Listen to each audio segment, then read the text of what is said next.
Hey y'all, thanks for stopping by. And I've got bad news today for the guys who wear glasses and like to mess with people in public because of the age-old adage, we don't punch a guy who's wearing glasses.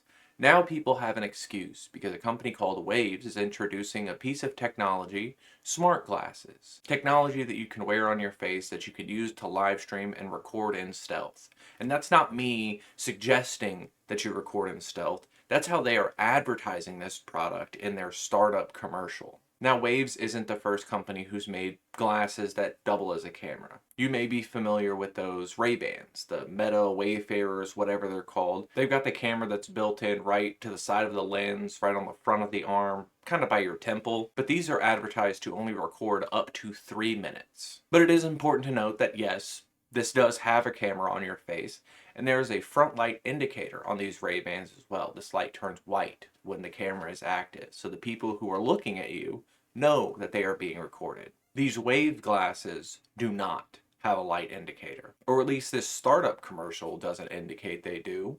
And in fact, I don't think the creator wants it to have a light indicator. They're incredibly hard up on this being able to record in stealth sort of deal, and I think that this is disturbing. I always see these posts of people talking about Gen Z is so antisocial and they're so afraid to be perceived in public and they don't want to have fun anymore. Well, this is why.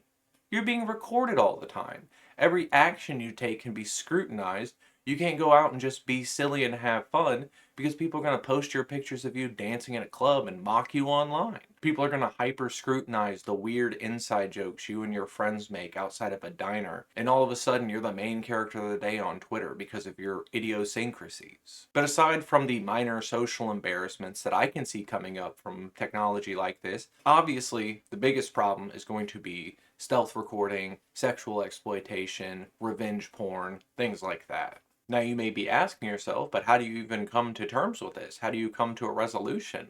Well, I hate to be a Thing Japan guy, but the Shutter Law seems like something that may need to come into effect. If you're not familiar what that means, all cell phone cameras in Japan must make an audible noise when the camera goes off. That law is in place because so many people were using cell phone cameras to take pictures stealthily, typically of things of a sexual nature, but again, without permission. That's the important part here. That's why this law exists. Now, you can't exactly make a shutter sound when it comes to a recording piece of technology. It seems like that would get in the way of whatever content you're attempting to record, but the obvious answer here is a light indicator. These Wayfarer, Meta, Ray-Ban, whatever, those glasses, they have the white light indicator that's next to the camera. Personally, I don't think that light is big enough, bright enough, or obvious enough for the people around you to know that you're recording.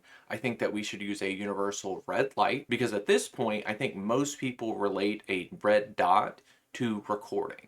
I think it should be quite a bright light so everybody can be aware of what's going on, perhaps flashing. However, it makes it as obvious as possible that a person is recording. And the law with something like this would be if you tamper with that light in any way, if you try to make it dimmer, if you cover it up, that's where you start to get in trouble. That's where the laws are going to come into play with this piece of technology. Because, frankly, I don't understand why you're trying to record stealthily in public or private. I could understand if this was some sort of journalism thing, if you're trying to extract data out of someone, if you're trying to do espionage or something like that. And if that was the case, those sorts of glasses need licensing.